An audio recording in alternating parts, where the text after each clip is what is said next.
Once we'd started walking down the bright, airy hallway of the large, renovated factory toward Mrs. Hutton's classroom, Beatrix had once more slipped her hand into mine. I gave it a soft squeeze and dropped into a squat so we were at eye level. "I'll be here to pick you up.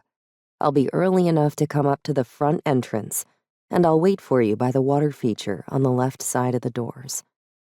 That's where I'd waited for Brody and Hastings when the boys were in elementary school, moving to the car pickup line once Brody graduated to middle school.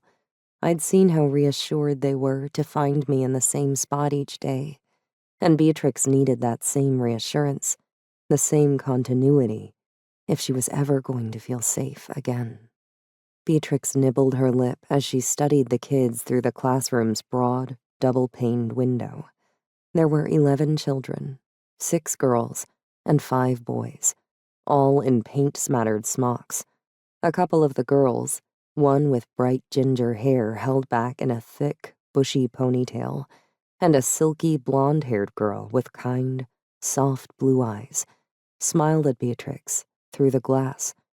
Without being asked, each girl scooted a little to open a space between them, so Mrs. Hutton could set up an easel there for Beatrix. "And Mrs. Hutton will be nice?" Beatrix asked. She had the faintest of lisps, and the softness of her words caused my heart to melt further. I was already in so much trouble with this little girl. She tugged at my heartstrings in a way Hastings and Brody never could. Those boys still had both their parents and knew nothing but love, albeit absent-minded at times, from their parents.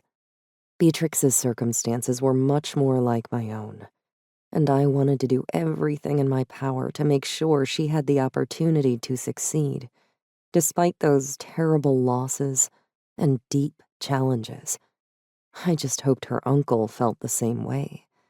I hadn't spent enough time with the man yet to know if he would be an employer I would enjoy working for, although it almost didn't matter, because I couldn't imagine leaving this little girl